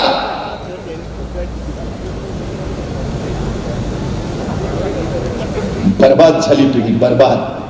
ज्यानं मोबाईलचा शोध लावला तो शास्त्रज्ञ सांगतो 18 वर्ष पूर्ण झाल्याशिवाय पोरांच्या हातात मोबाईल देऊ नका. त्यानं स्वतःच्या मुलालाही दिलेला नाहीये. रील्स, 1 मिनिटाची रील्स असते, अहो चांगला मोठा माणूस सुद्धा रात्री झोपायच्या आधी म्हणतो जरा 5 मिनिटं बघू. पहाटे 5 कधी वाजतात त्याला कळत नाही. पोरांचं काय होत असेल, त्या एका मिनिटाची त्याच्या मेंदूला इतकी सवय झाली की अभ्यासाला बसल्यावर 1 मिनिटापेक्षा जास्त त्याचा मेंदू स्थिरच राहत नाही. परिस्थिती इतकी बिघडली की काही दिवसानंतर शहराच्या मध्य ठिकाणी मोबाईल डिटॉक्स सेंटर उभा करावे लागतील. मोबाईल डिटॉक्स सेंटर पूर्वी लोक गार्डन मागायचे, आमच्या प्रभागात गार्डन द्या. 5 वर्षांनी मागणी करतील, आमच्या प्रभागात एखादं मोबाईल डिटॉक्स सेंटर द्या. मोबाईल डिटॉक्स सेंटर याचा अर्थ अशी जागा जिथं मोबाईलला रेंज येत नाही, अशा ठिकाणी जाऊन बसूया की तासभर जरा शांत बसता येईल. मानसिकता हरवत चालली, मुलं करिअर गमावत चाललीत आमची. तुम्हाला माहिती आहे जगातला सगळ्यात श्रीमंत माणूस कोण आहे? आजच्या घडीला जगातला सगळ्यात श्रीमंत माणूस कोण? Elon Musk. बापदाद्याची श्रीमंती नाही, स्वतः एकट्याने हिमतीनं कमावलेली संपत्ती आहे. एकट्याच्या जीवावर एका आयुष्यात काय आहे त्याच्याकडे? तो बसला ना आता या घडीला, तो आजचा विचार करत नाही, तो उद्याचा विचार करत नाही, पुढच्या महिन्याचा विचार करत नाही, तो पुढच्या 10 वर्षाचा विचार करतो. मला पुढच्या 10 वर्षात काय करायचं आहे, आणि एकदा त्याचं ठरलं मला पुढच्या 10 वर्षात हे करायचं आहे, तो परत बसतो आणि ठरवतो हे जे 10 वर्षात करायचं आहे ते मला 1 वर्षात कसं करता येईल. इतर लोकांना जे करायला 10 वर्ष लागतात त्याला मस्त ते फक्त 1 वर्षात करतो. का जगाच्या पुढे तो पहिला माणूस आहे जगातला ज्यांनी सांगितलं 2050 साली पृथ्वीच्या पोटातलं पेट्रोल डिझेल संपेल, 2090 साली पृथ्वीच्या पोटातला गॅस संपेल, गाड्या कशावर पडतील. दुसऱ्यानं काढलेली टेस्ला कंपनी विकत घेतली आणि इलेक्ट्रिक कार्स बनवणारी जगातली सगळ्यात मोठी टेस्ला कंपनी त्यांनी उभा केली. उद्याचा काळ त्याचा आहे, कारण पेट्रोल डिझेल गॅस नसेल, गाड्या फक्त इलेक्ट्रिक्स असतील, सोलरवर चालतील. ते आत्ता त्यांनी तयार करून ठेवलंय. आत्ता तो काय सांगतो माहिती आहे, बाहेर रपरप पाऊस पडतोय आणि तुम्ही पावसाचं पाणी आणायला गेलाय, तुम्हाला पाणी किती मिळेल? तुम्ही जेवढं भांडं घेऊन जाल तेवढं मिळेल. मग तुम्हाला तांब्यावर पाणी मिळालं, ह्या पावसाचा काय दोष आहे का? तो द्यायलाच बसलाय, जाना बॅरल घेऊन. त्याला मस्त सांगतो छोटी स्वप्न कशाला बघता, मोठी बघा ना. परमेश्वर द्यायलाच थांबलाय, तुम्ही फक्त मागा. मोठं जितकं मोठं मागता येईल तेवढं मागा. पहाना स्वप्न मोठी, अडचण काय? पूर्वी देश अवकाशात यान सोडायचे.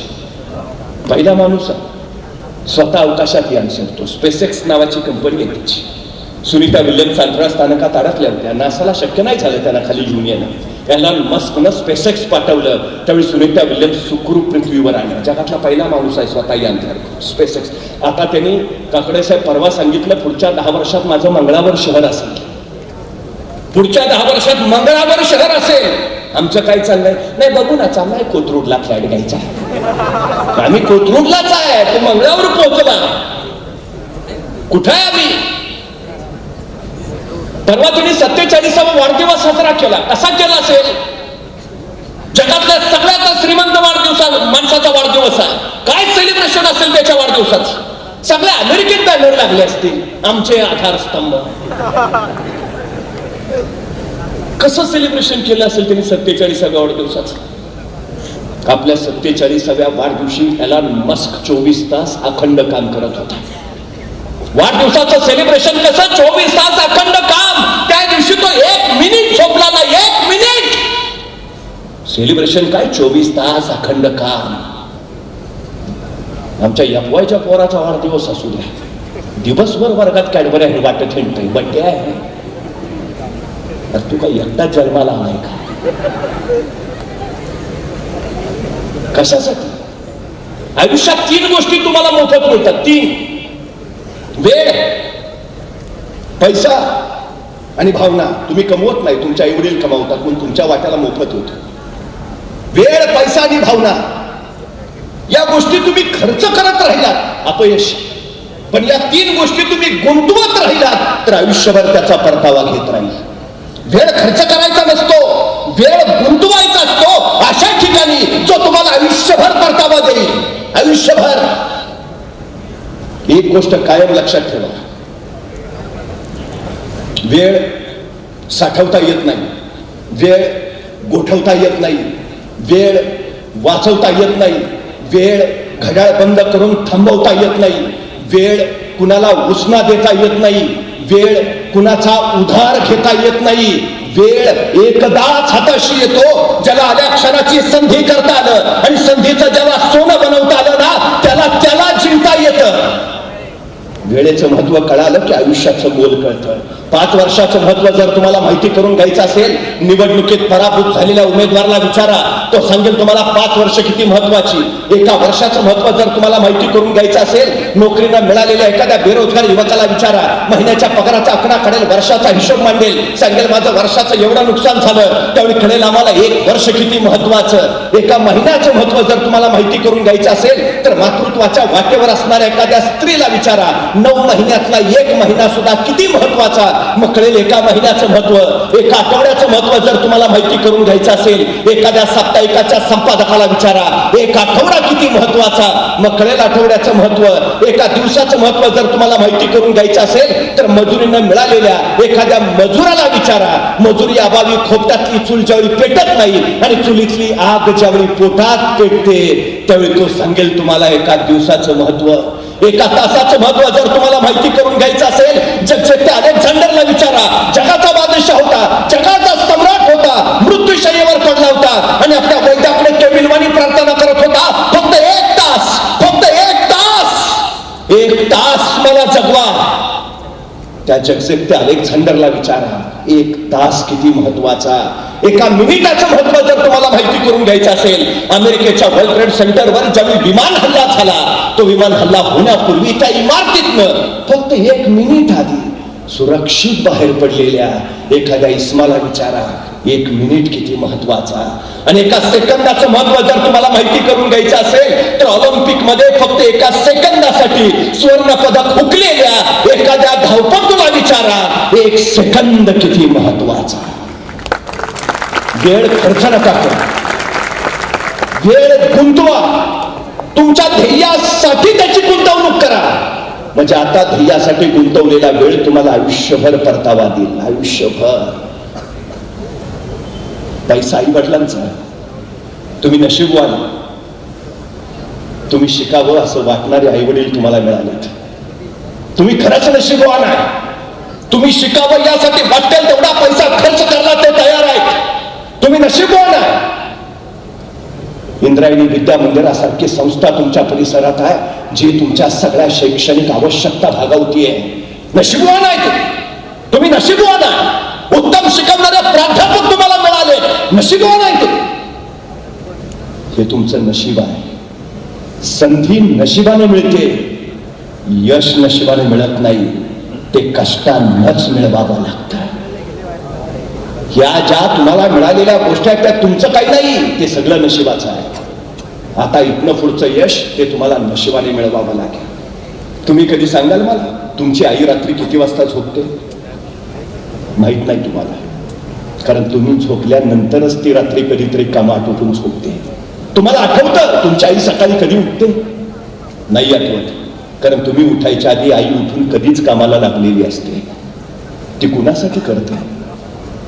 तुमचे वडील दिवसभर राबतात कुणासाठी? तुम्हाला आज क्लासरूम मध्ये शिकवायचं तर तुमचे प्राध्यापक आपली रात्र जागून अभ्यास करतात, कारण उद्या तुम्हाला शिकवायचं आहे. अरे तुम्हाला शिकवण्यासाठी तुमचे प्राध्यापक रात्रभर जागून अभ्यास करत असतील, तुम्ही काय करता? तुम्ही तुमचा वेळ कुठं खर्च घालता? त्याची गुंतवणूक कुठं? वाईट वाटतो गुटख्याच्या पिचकाऱ्या फुकट पोरं ज्यावेळी रस्त्यावर फिरताना दिसतात. वाईट वाटतं नाका टक्क्यावर सिगारेटी फुंकत महाविद्यालयातली पोरं भेटतात.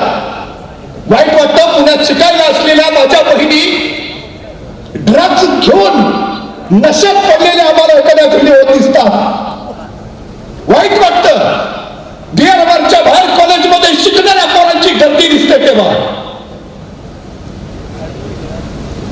काय कमावतो हो? काय करायचंय तुम्हाला?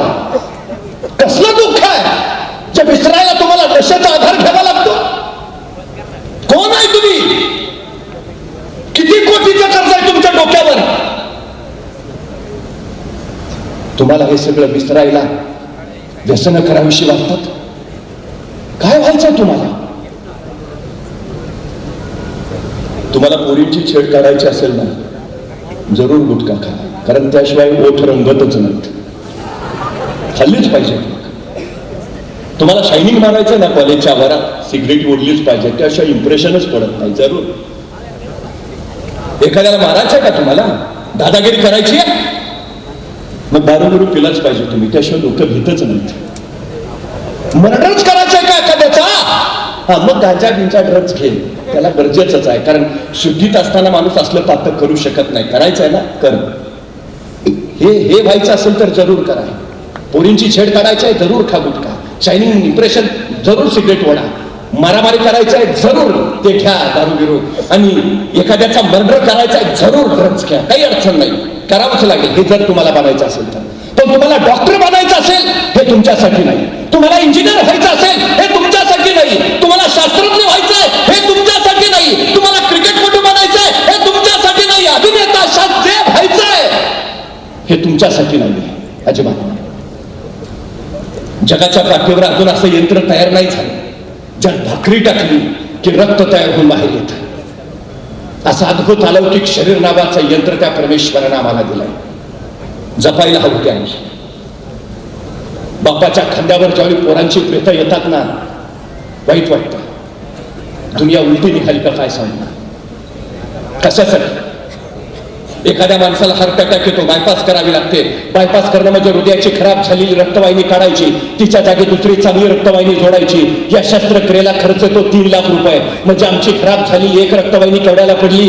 3 लाख. आमच्या हृदयाजवळ मुख्य 3 रक्तवाहिन्याबरोबर 1 लाख रक्तवाहिन्यांचं जाळ आहे. एका रक्तवाहिनीची किंमत 3 लाख. 1 लाख रक्तवाहिन्याची किंमत किती झाली? 2 डोळे दिलेत आम्हाला. एखादा डोळा बाद होतो, नवा डोळा बसवता येतो. एका नव्या डोळ्याची किंमत आहे 20 लाख. 2 डोळ्याची किंमत झाली 40 लाख. माणसं दारू पितात, अपेपान करतात, किडन्या बाद होतात, माणसं डायलिसिसवर जातात. डॉक्टर सांगतात जगायचं असेल तर किडनी बदलून घ्या. किडनी बदलून मिळते. एका नव्या किडनीची किंमत आहे 40 लाख. 2 किडन्याची किंमत झाली 80 लाख. म्हणजे आमची एक रक्तवाहिनी 3 लाखाची, डोळे 40 लाखाचे, किडन्या 80 लाखाच्या. असा जर शरीराच्या अवयवांचा हिशोब केला तर शरीराची किंमत जाते कोट्यावधी अब्जावधी रुपयांच्या पुढं. आणि त्या ईश्वरानं जन्माला घालताना ही अब्जावधी रुपयाची शरीर नावाची प्रॉपर्टी देऊन पाठवलं. ती जपा रे. कुठल्या गोष्टीच्या मागे लागतो? कशासाठी? माणसं स्वतःच्या चष्म्याची जेवढी काळजी घेतात तेवढी डोळ्यांची घेत नाहीत. घेतली असती तर चष्माच लागला नसता. माणसं स्वतःच्या मोबाईलची जेवढी काळजी घेतात तेवढी हृदयाची घेत नाहीत. घ्या.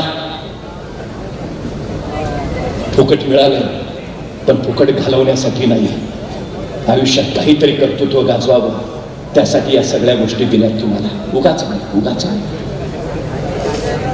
त्यामुळे आयुष्य खर्च नका करू, गुंतवा. ध्येयासाठी गुंतवा. आणि सगळ्यात मोठा तिसरा मुद्दा आहे भावना. भरपूर आहे भावना. कभी भी किसी पे भी दिला जाता है. नको तिथं नका खर्च करू. मान्य आहे, पोरं अकाली वयात यायला लागली आता बदलत्या गोष्टींमुळे. पण ज्याला हा काळ सावरता आला ती माणसं आयुष्य घेऊ शकली. हा तुमचा घडण्याचा काळ आहे, शैक्षणिक कालखंड आहे. या काळात कष्ट करा, गाढवासारखे कष्ट करा, गाढवासारखा अभ्यास करा. म्हणजे आयुष्यभर तुम्हाला राजासारखं जगता येईल. पण या शैक्षणिक कालखंडामध्ये तुम्ही जर राजासारखं जगत राहिलात, आयुष्यभर गाढवासारखे कष्ट करावे लागतील. राजा व्हायचे की गाढव हे तुम्ही ठरवायचं. तुम्ही. त्यामुळं भावना फार मौल्यवान आहेत. नको तिथं नका खर्च करू. मी अनेक माझे मित्र बघितले, ऐन आयुष्य घडवण्याच्या काळात नको तिच्या मागं लागला. तिनं तर हो म्हणलंच नाही, पण आयुष्यही गेलं की. मग आता म्हणतो नाही तो काळ नव्हता घालवायला पाहिजे होता. तर उपयोग काय? हिच्या तिच्यावर प्रेम करण्यापेक्षा स्वतःच्या ध्येयावर प्रेम करा, म्हणजे दुनिया तुमच्यावर प्रेम करेल.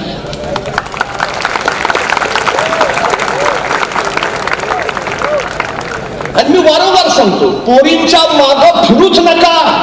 असं कर्तृत्व गाजवा की पोरींच्या बापाने तुमच्या मागं फिरलं पाहिजे. घेताय का करून? खर्च नका करू, गुंतवा, गुंतवणूक करा ध्येयासाठी. हा गुंतवणुकीचा काळ सगळ्यात महत्वाचा. आणि काही नाही जमतं. मुंगी मुंगी बघितली, मुंगी मुंगी मुंगी केवढीशी, तिचं डोकं केवढंसं, डोक्यातला मेंदू केवढासा, तरी पण त्या मुंगीला बरोबर कळतं कुठल्या गावातल्या, कितव्या आळीतल्या, कितव्या घरातल्या, कितव्या खोलीतल्या, कितव्या कपाटावरच्या, कितव्या फळीवर किती नंबरचा साखरेचा डबा. सांगावं नाही लागत, रस्ता दाखव नाही. कणभर मुंगी गाठते ना ध्येय. आपल्याला अडचण काय, गाठू शकतो, गाठू शकतो. कष्टाच्या बळावर वाटेल ते करू शकतो. सातत्य ही एकमेव अशी गोष्ट आहे की तुम्हाला हवं ते प्राप्त करून देऊ शकते. हवं ते, फक्त एक गोष्ट करा. सगळ्यात महत्वाची गोष्ट, छत्रपती शिवाजी महाराजांनी स्वराज्य उभारलं. काय आहे त्यांच्या यशाचं कारण? ॲबे करे नावाचा एक फ्रेंच प्रवासी महाराजांच्या कोकणातल्या चौलच्या कार्यालयात पोहोचला. त्याला राजापूरच्या बंदरात जायचं होतं. म्हणजे एक काळ होता, देश आमचा, समुद्र आमचा, आम्हालाच आमच्या समुद्रात जायचं झालं तर पोर्तुगीजांची परवानगी घ्यावी लागायची. महाराजांनी असं परिवर्तन केलं, आता पोर्तुगीजांना आमच्या समुद्रात यायचं झालं, महाराजांची परवानगी घ्यावी लागायची. ॲबे करे त्या परवानगीसाठी आला होता. आता त्यानं चौलच्या कार्यालयातल्या अधिकाऱ्याकडनं परवानगी घ्यावी जावत नाही. पण या लोकांकडे एक विलक्षण गुण आहे, जिज्ञासा. म्हणजे आपल्याला आपल्याबद्दल जेवढं माहिती नाही तेवढं आपल्याबद्दल परकीयांना माहिती आहे. 169 इंग्रज पहिल्यांदा या देशात आले, 179. इथं आल्यावर त्यांनी काय केलं असेल तर पहिल्यांदा भारतीयांचा अभ्यास केला आणि त्यांच्या लक्षात आलं यांच्यावर राज्य करणं सोपं आहे. मग त्याने आणखी 1000 इंग्रज बोलावले, मग आणखी 1000, नंतर 10,000 बोलावले आणि पाहता पाहता 6500 मैल लांबीवरनं आलेल्या या गोऱ्या लोकांनी हा देश काबीज करून टाकला. हा देश स्वतंत्र झाला तेवढी भारताची लोकसंख्या होती 29 कोटी आणि या देशात इंग्रज किती होते? फक्त 1 लाख. 1 लाख इंग्रजांनी 150 वर्ष 29 कोटी जनतेवर राज्य केलं. कशाच्या बळावर? अभ्यास, फक्त अभ्यास. हा ॲबे करे ज्यावेळी महाराजांच्या कार्यालयात आला त्यांनी महाराजांच्या अधिकाऱ्याला पहिला प्रश्न विचारला, तुमच्या महाराजांचं सैन्य कमी, तुमच्या महाराजांचं सामर्थ्य कमी, तुमच्या महाराजांची संपत्ती कमी, तरी तुमचे महाराज प्रत्येक लढाईत यशस्वी होत आहेत. तुमच्या महाराजांच्या यशाचं कारण काय? आणि महाराजांचा अधिकारी म्हणाला, आमच्या राजांच्या यशाचं कारण एकच, अभ्यास, प्रचंड अभ्यास. आमच्या राजांचा सगळ्या क्षेत्रापर्यंतचा अभ्यास आहे. धर्मशास्त्र, अर्थशास्त्र, नीतिशास्त्र, समाजशास्त्र, राज्यशास्त्र, इतिहास, तोंडपाठ आणि भूगोल जणू राजांच्या नजरेत साठवलाय. अभ्यास आमच्या राजांच्या यशाचं कारण आहे. या ॲबेकरनं दुसरा प्रश्न लगेच विचारला, तुमचे महाराज हे जे सगळं करतायत, तुमच्या महाराजांचं ध्येय काय? तुमच्या महाराजांचं स्वप्न काय आहे? तुमच्या महाराजांची महत्वाकांक्षा काय आहे?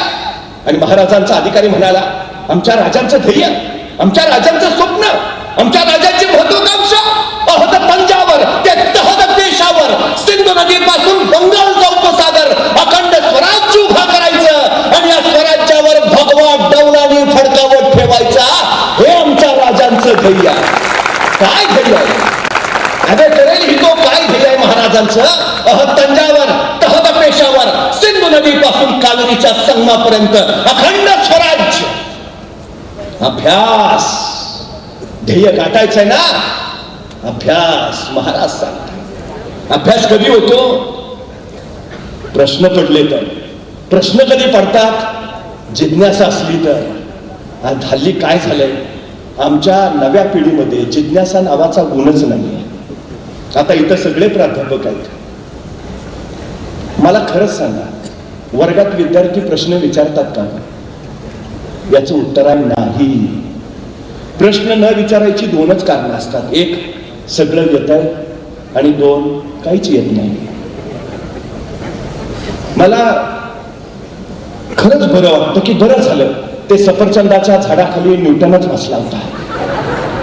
ते नेमकं सफरचंद खाली पडलं, त्याला प्रश्न पडला, सफरचंद खालीच का पडलं, आणि मग गुरुत्वाकर्षणाचा शोध लागला.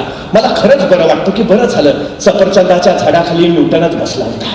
बघा ना, आपल्यातला बसला असता एखादा आणि पडलं असतं सफरचंद खाली, काय प्रश्न पडला असता त्याला? बरं झालं मी असतानाच पडला. दुसरा प्रश्न, बरं झालं आणखी कुणी नाही, अकेले अकेले खाईंगे. आणि जर एखाद्याला प्रश्न पडलाच, सफरचंद खालीच का पडलं, आणि त्याने विचारलं वडिलांना, बाबा सफरचंद खाली का पडलं? बाबा म्हणणार, खा ना मुकाट्यानं, का डोक्याला ताप देतो? काही ते व्याप कमी आहेत का? संपला आमच्या न्यूटन सफरचंदाच्या झाडाखालीच. ज्ञान मिळवायचं, शहाणा व्हायचा, प्रश्न विचारा. प्रश्न विचारा. प्रश्न तुम्हाला उत्तर देतात, उत्तर तुम्हाला माहिती देतात, माहिती तुम्हाला ज्ञान देते. प्रश्न विचारा. तुमच्यात कमी काहीच नाही. आज जगातला सगळ्यात तरुण देश म्हणून आपण उभा आहे. भारताचं सरासरी वय आजच्या घडीला 28 वर्ष आहे. 62% लोक या देशाच्या अर्थव्यवस्थेला आपलं योगदान देत आहेत. जगाच्या पाठीवर असा दुसरा देश नाही ज्या देशातली 62% लोकसंख्या काम करते आणि अर्थव्यवस्थेला आधार देते. 28 वर्ष वय आहे देशाचं. 46 कोटी पोरं आहेत या एजमध्ये. उद्याच्या भारताचं भविष्य आहे.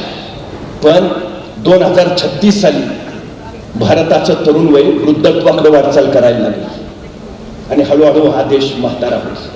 जपाननं त्यांचा तरुण वयाचा काळ गाठला आणि त्याच वयात इतकी अफाट क्रांती केली की जपान भरारी घेत पुढे झाला.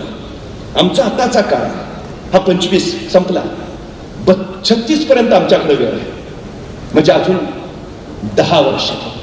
या 10 वर्षात माझी 46 कोटीची तरुण मन जितकं योगदान देशाला देतील, जितकी कष्ट करतील, जितकी क्रांती करेल, तेवढा देश मोठा होईल. नंतर नाही. आणि तुम्हाला माहिती आहे आज जग कोण चालवतं? आपण चालवतो. आज ऍपल मध्ये 34% भारतीय मुलं आहेत. मायक्रोसॉफ्ट मध्ये 34% भारतीय मुलं आहेत. इंटेल मध्ये 17% भारतीय मुलं आहेत. आणि अमेरिकेची अंतराळ संशोधन संस्था नासा 36% भारतीय मुलं आहेत. आज अनेक मल्टीनॅशनल जागतिक कीर्तीच्या कंपन्यांचे सीईओ भारतीय आहेत. बिल गेट्सनं मायक्रोसॉफ्ट कंपनीची स्थापना केली. तो त्यावेळी काय म्हटला माहितीये? आम्ही 100 लोकांनी मिळून या कंपनीची स्थापना केली आणि या 100 लोकांच्या बुद्धिमत्तेच्या बळावर आज आम्ही जगातले सर्वाधिक श्रीमंत लोक झालो आहोत. बिल गेट्स सांगतो त्या 100 जणांतले 99 लोक भारतीय होते आणि मी 100वा. म्हणजे 99 भारतीय लोकांचा वापर करून बिल गेट्स जगाच्या डोक्यावर बसतो, तरी आम्हाला आमच्या प्रतिभेची माहिती मिळत नाही. हे आमचं दुर्दैव आहे. देश महासत्ता व्हायला कितीचा वेळ लागेल? ज्ञान मिळवणं फार महत्वाची गोष्ट आहे. जिज्ञासा त्यासाठी अत्यंत गरजेची गोष्ट आहे.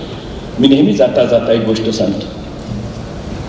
थॉमस अल्वा एडिसन जन्मजात बहिरा होता. ऐकूच कमी येत असल्यामुळं ग्रहण शक्तीच नव्हती. पण त्याच्या आईची खूप इच्छा होती की माझ्या मुलानं शिकावं, खूप शिकावं. म्हणून आईनं एडिसनला शाळेत टाकलं. एडिसन शाळेत जायला लागला. एके दिवशी शाळा सुटल्यावर एडिसन घरी आला. आई दारातच उभा होती. आईनं विचारलं, एडिसन कसा होता आजचा दिवस? एडिसन म्हणाला, आई खूप छान, खूप छान. आणि एडिसननं स्वतःच्या दप्तरातनं त्याच्या टीचरनी दिलेलं पत्र काढलं आणि आईच्या हातावर ठेवलं. आई, तुझ्यासाठी टीचरनी दिलं. आईनं तिथंच ते पत्र फोडलं, वाचायला सुरुवात केली. एडिसनच्या टीचरनी लिहिलं होतं, तुमचा मुलगा शिकण्याच्या पात्रतेचा नाही. जगातला कुठलाच शिक्षक त्याला शिकवू शकत नाही. कृपा करून त्याला उद्यापासून शाळेत पाठवू नका. आम्ही त्याला शिकवू शकत नाही. हे पत्र वाचलं आणि आईचे डोळे भरून आले. तिच्या डोळ्यातून खडदिशी अश्रू ओघळला आणि मला एडिसन म्हणला, आई रडतेच का ग? काय लिहिलंय टीचरनी? तसं आईने झटपट डोळे पुसले. बेड्या रडते कुठं? आनंदाचे अश्रू आहेत. का ग? काय लिहिलंय टीचरनी? आणि एडिसनची आई म्हणाली, अरे तुझ्या टीचरनी लिहिलंय, तुमचा एडिसन इतका हुशार आहे, इतका हुशार आहे की खूप. पण तो इतका हुशार असल्यामुळं आम्हाला वर्गात शिकवताना जरा अडचण होती. एडिसनच्या वर्गातली इतर मुलं एडिसनपेक्षा खूपच ढ आहेत, त्यामुळे आम्हाला खूप त्रास होतो. आता काही करा, काही दिवस तुमच्या एडिसनला शाळेत पाठवू नका. तोपर्यंत इतर ढ मुलांना आम्ही एडिसन इतकं हुशार करतो आणि ती एडिसन एवढी हुशार झाली की मग तुम्हाला कळवतो, मग एडिसनला शाळेत पाठवा. एडिसन म्हणजे, आई खरंच मी इतका हुशार आहे? मग आहेच माझं बाळ हुशार. मग आता आई शाळा? आता नाही जायचं शाळेत, घरीच शिकूया. आणि त्या दिवसापासून एडिसनची शाळा बंद झाली. एडिसनच्या कमतरता अश्रू पुसावेत तशा आईनं पुसून टाकला आणि एडिसनला सांगितलं, तू हुशार आहेस, खूप हुशार आहेस. दुसऱ्या दिवशी आईनं एडिसनला सांगितलं, एडिसन बाळा शाळेत ज्ञान मिळवायला जातो ना, मग आता घरी मिळवायचंय ना, एकच काम कर, फक्त प्रश्न विचारत राहा. प्रश्न विचारत राहा. निसर्गाला प्रश्न विचार. सूर्य का उगवतो, आभाळ निळं का दिसतं, वीज का चमकते, पाऊस कसा पडतो, प्रश्न विचार एडिसन. हे प्रश्न तुला उत्तरं देतील. उत्तरं माहिती आणि माहिती ज्ञान. एडिसनच्या आईने एडिसनला एक आकृत्यांच्या प्रयोगाचं पुस्तक दिलं. या आकृत्यांसारखे प्रयोग कर एडिसन, कर. ज्ञानाचं विज्ञानात रूपांतर झालं नाही तर ते ज्ञान कामाचं नाही. विज्ञान प्रयोग कर एडिसन. आईनं सांगितल्यासारखा एडिसन प्रश्न विचारायला लागला, प्रयोग करायला लागला. थंडीचे दिवस होते, घराच्या बाहेर शेकोटी धाडधाड पेटलेली, ज्वाळा उफाळल्या होत्या. एडिसन शेकत बसला होता. अचानक आईच्या हातात, एडिसन बस झाला का, चल ये घरात जेवायला. एडिसननं पटकन शेजारची माती घेतली, त्या शेकोटीवरच्या लाकडांवर टाकली आणि पटकन जेवायला आत गेला. त्याला वाटलं लाकडांवर माती टाकली म्हणजे शेकोटी विजेल.